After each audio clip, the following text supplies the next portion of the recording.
बीडीसीवर आपले स्वागत आहे. आज आपण पाहणार आहोत पद्मा एकादशी व्रतकथा. युधिष्ठिराने विचारले, केशव, भाद्रपद महिन्याच्या शुक्ल पक्षाची एकादशी असते, तिचे नाव काय आहे, कोण देवता आहे आणि विधी कसा आहे हे कृपया सांगावे. भगवान श्रीकृष्ण म्हणाले, राजन, याविषयी मी तुम्हाला आश्चर्यकारक कथा ऐकवितो, जी ब्रह्मदेवाने नारद मुनींना सांगितली होती. नारदांनी विचारले, चतुर्मुख, आपणास नमस्कार असो. मी भगवान विष्णूच्या आराधनेसाठी आपल्या मुखातून हे ऐकू इच्छितो की भाद्रपद महिन्याच्या शुक्ल पक्षात कोणती एकादशी येते. ब्रह्मदेव म्हणाले, मुनिश्रेष्ठ, तुम्ही खूप उत्तम गोष्ट विचारली. विचारणारच वैष्णव आहात ना.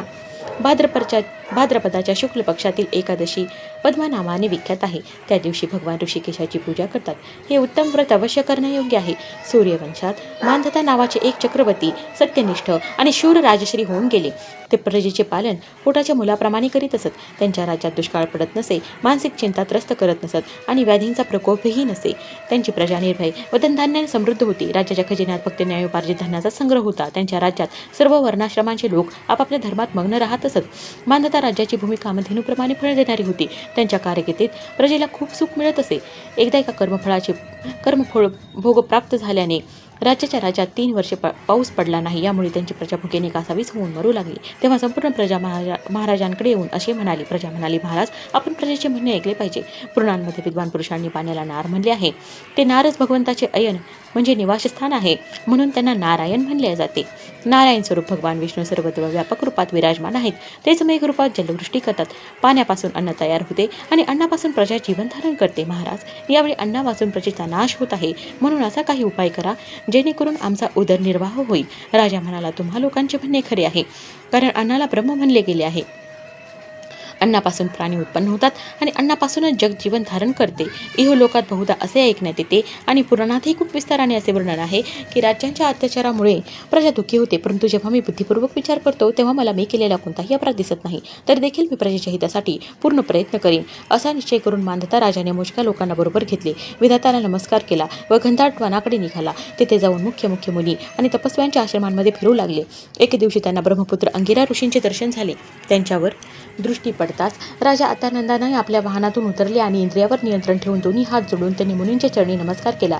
मुनींनी स्वस्ती म्हणून राजाचे अभिनंदन केले आणि त्यांच्या राज्याच्या 7 भागांची विचारपूस केली. राजाने स्वतःची कुशलता सांगून मुनींच्या स्वास्थ्याविषयी विचारले. मुनींनी राजाला आसन आणि अर्घ्य दिले. ते ग्रहण करून जेव्हा ते मुनींच्या जवळ बसले तेव्हा त्यांनी त्यांच्या येण्याचे कारण विचारले. राजा म्हणाला, भगवन, मी धर्मानुकूल प्रणालीने प्रजेचे पालन करीत होतो, तरीही माझ्या राज्यात पाण्याचा दुष्काळ पडला. याचे कारण काय आहे मला ठाऊक नाही. ऋषी म्हणाले, राजन, हे सर्व युगांमध्ये उत्तम सत्ययुग आहे. यात सर्व लोक परमात्म्याच्या चिंतनात मग्न राहतात. तथा यावेळी धर्म आपल्या 4 चरणांनी युक्त असतो. या युगात फक्त ब्राह्मणच तपस्वी असतात, दुसरे लोक नव्हेत. परंतु महाराज, तुमच्या राज्यात एक शूद्र तपश्चर्या करत आहे. याच कारणास्तव मेघ जलवृष्टी करत नाहीत.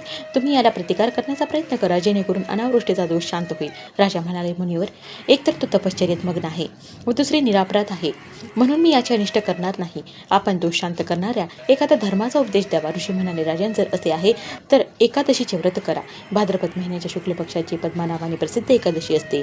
तिच्या व्रताच्या प्रभावाने नक्कीच उत्तम वृष्टी होईल. नरेश, तुम्ही तुमची प्रजा व नातेवाईकांसह हे व्रत करा. ऋषींचे हे वचन ऐकून राजा राज्यात परतला. त्यांनी 4 वर्णाच्या सर्व प्रजेसह भाद्रपदाच्या शुक्ल पक्षातील पद्मा एकादशीचे व्रत केले. अशा प्रकारे व्रत केल्यावर मेघ जलवृष्टी करू लागले. पृथ्वी पाण्याने ओतप्रोत झाली आणि हिरव्यागार शेतीमुळे सुशोभित होऊ लागले. त्या व्रताच्या प्रभावाने सर्व लोक सुखी झाले. भगवान श्रीकृष्ण म्हणतात, राजन, यासाठी या उत्तम व्रताचे अनुष्ठान अवश्य केले पाहिजे. पद्मा एकादशीच्या दिवशी पाण्याने भरलेला घडा वस्त्राने झाकून दही व भातासह ब्राह्मणाला दान दिले पाहिजे. त्याचबरोबर छत्री व वाहनाही दिली पाहिजे. दान करतेवेळी पुढील मंत्र म्हणावा. नमो नमस्ते गोविंद बुधश्रवण सज्ञक अघोग सक्षयम कृत्वा सर्व सौख्य प्रदो भव भुक्ती मुक्ती प्रदश्चैव लोकानां सुखदायकः. बुधवार व श्रवण नक्षत्राच्या योगाने युक्त एकादशीच्या दिवशी बुधश्रवण नाव धारण करणाऱ्या भगवान गोविंद, आपणास माझा नमस्कार असो. नमस्कार असो.